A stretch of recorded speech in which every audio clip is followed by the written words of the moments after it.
I'm Dr. Becky Singson, an obstetrician gynecologist. I'll be talking to you about pregnancy and women's health in the time of COVID.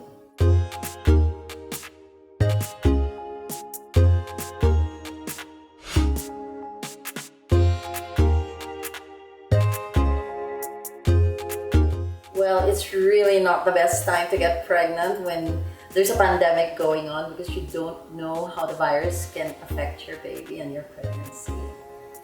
But it might be comforting to know that in the study in Wuhan, they determined the virus to produce mild disease in 80% of those infected, and only about 15% of them had severe disease.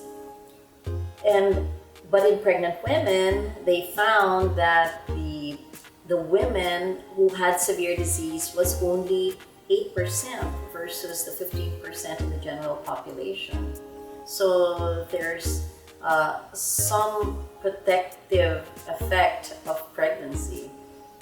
Now, they found that there is an increase in the interleukin-6 and interleukin-4, which has to do with the immune system of the pregnant woman, that gives it some protection against COVID disease. Now, we have not found the virus to be present in the amniotic fluid, nor in the cord blood, or in the placenta, or the breast milk of the mom.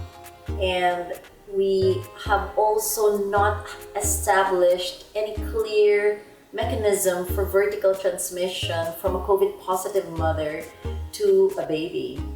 So there have not been a lot of COVID-positive babies. There have been few reports, but it is still not established whether it was really acquired in utero or external.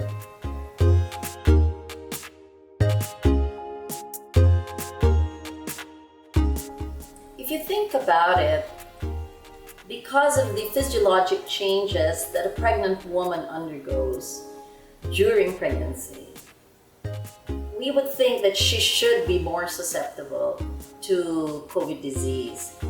To begin with, we know that the immune system of the pregnant woman drops in order to tolerate another growing fetus inside her. And also there are physiologic changes like anemia, because there's an increase in the blood volume of the mother by 40%, especially starting from the second trimester of pregnancy. So it kind of produces a physiologic anemia, so that makes her more susceptible to infection.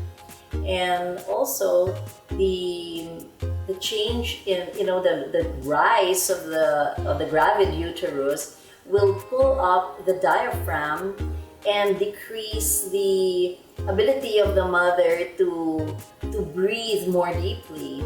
So that will make her more susceptible to respiratory infections and make it more difficult for her to clear her secretions.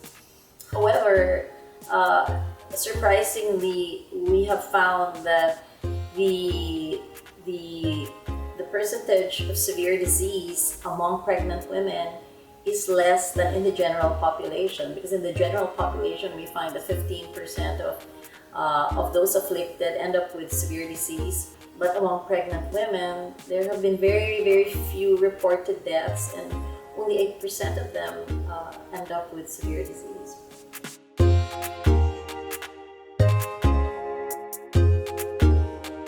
Well, the fact that we have been on lockdown since March 15 has severely affected our prenatal care of the mothers, even of the high-risk pregnant mothers, because we have been not allowed we have been prohibited to do clinic, and we have been only entertaining emergency cases. And even the obstetric sonologists have a directive to only do ultrasound for emergencies.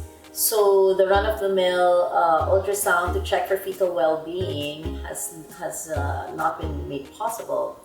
So we can only see the pregnant mothers online and we cannot do the physical examinations.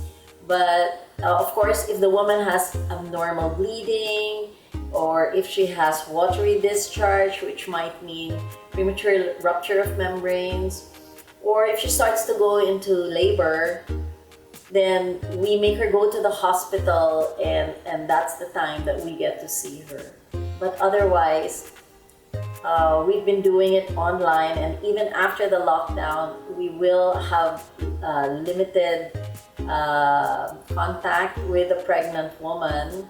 Not every visit will be a live visit. We will be doing alternate live visits with online visits, and only when we truly need to see her, like every 4 weeks, would we do a consult in the clinic.